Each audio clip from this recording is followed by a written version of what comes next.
Hi, welcome back to the workshop for episode 6 of the Shed of Dreams ES335 build. And in this episode we're going to be picking up from where we left off last time with the carving of the inside faces of the top and the back.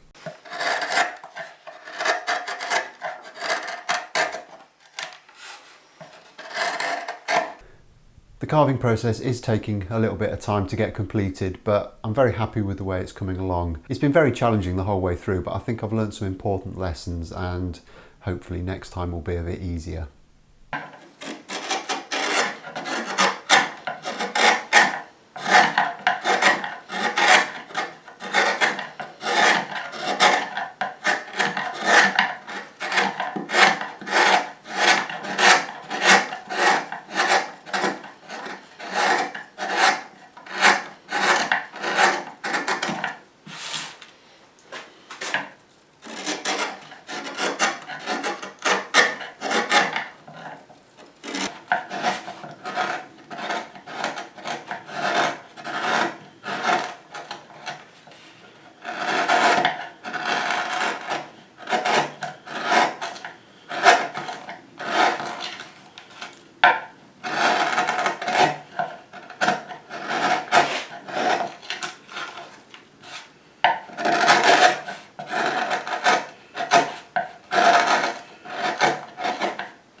Okay, so I've been working at this for a little while and I've got most of the rough waste out.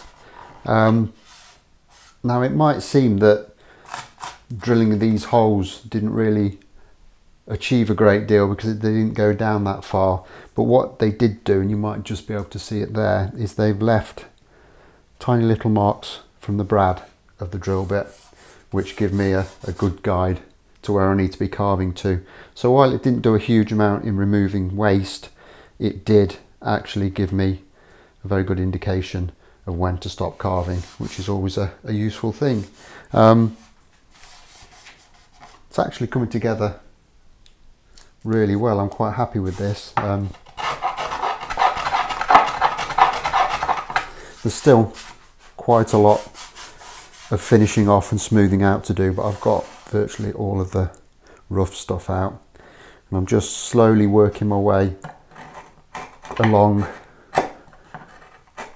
up to this centre block element, just trying to very gently tease the waste out without damaging it too much.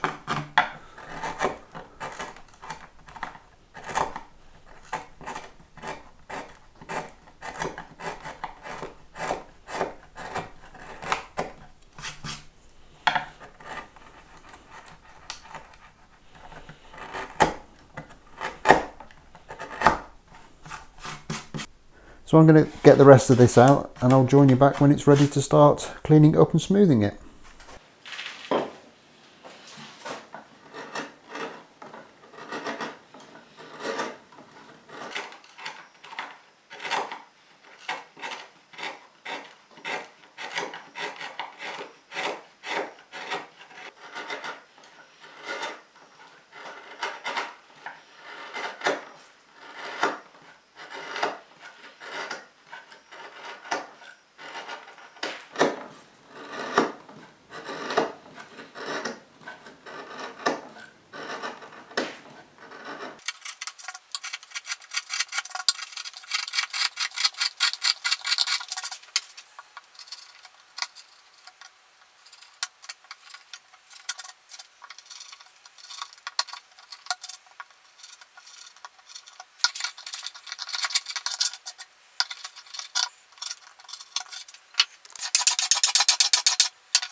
Okay, so I'm about as far in as I can go now with the plane and the chisel, so it's time now to get the nice sharp gooseneck scraper on the job again and just start working some of the little ridges and lines out of this.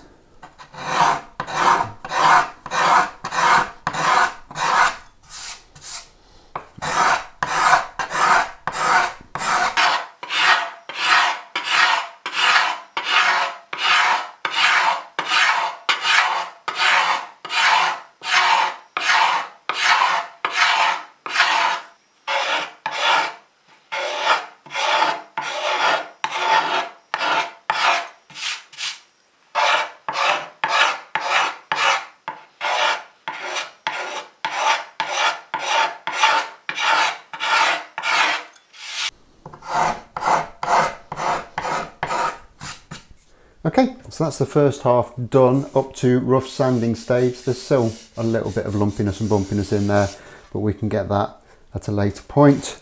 So now it's just a case of setting this back up again and starting to get the other half done.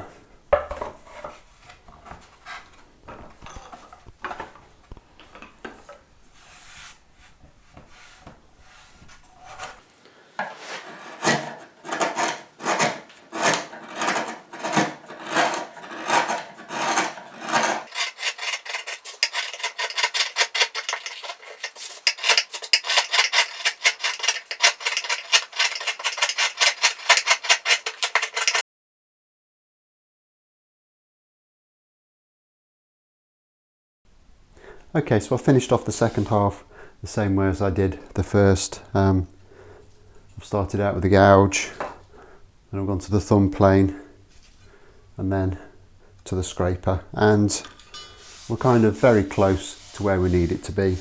So just to get the last of the little lumps and bumps out of there, I'm just going to quickly hit it with a detail sander.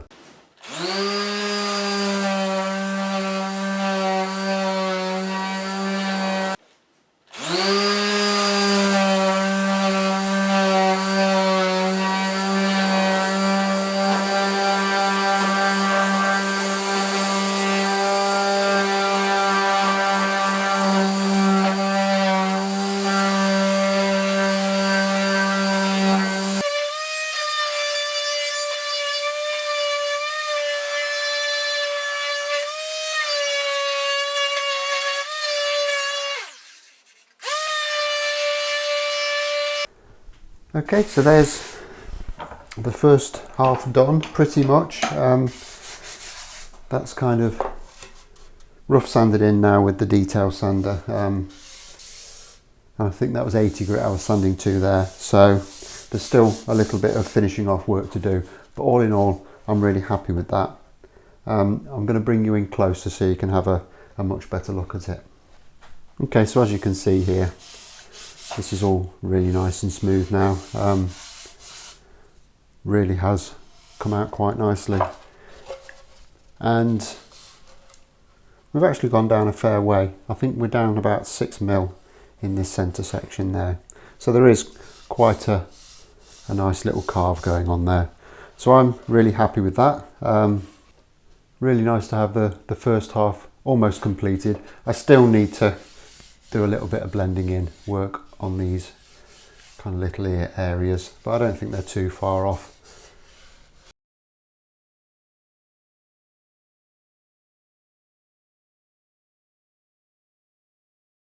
Okay, with the first one out of the way, it's time to move on and get the second one going. Now, I've already made a start on this one. I've done exactly the same thing, except I didn't bother laying out the grid pattern because, truth be told, I wasn't going to use anywhere near half of those.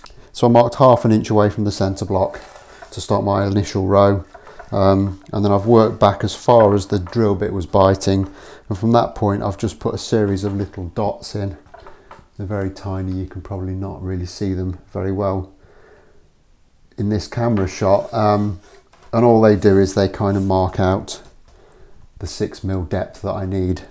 So I'm going to go through exactly the same process with this as I did on the other side. I'm going to start with the gouge, hog most of the waste out, go to the thumb plane, to the scraper, and then to sanding, and then hopefully before too much longer I'll have both of them done. This has probably been one of the most involved things I've ever done in guitar making. Just to get to this stage of having a top and a back nearly done has taken ages, but I have to say it's probably the most satisfying thing I've ever done as well. I'm really pleased with the way that these are coming along. Could I do better than this in future? Yeah, probably, but I don't think it's about that. I think it's about the learning experience, and I've learned absolutely loads doing this.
Okay, so I understand there's only so much of this you can take, so I'm going to finish this off camera and we can look at results in the next video.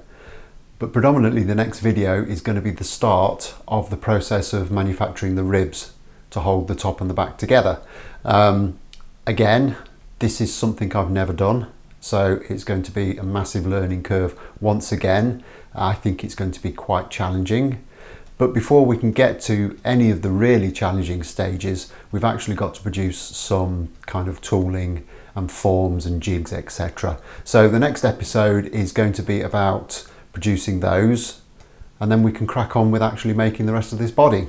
So I'm going to be back in a couple of days' time with the next video. So until then, look after yourselves, like if you've liked, subscribe if you haven't already done so, and I'll look forward to seeing you soon. Thanks a lot for watching. Bye bye.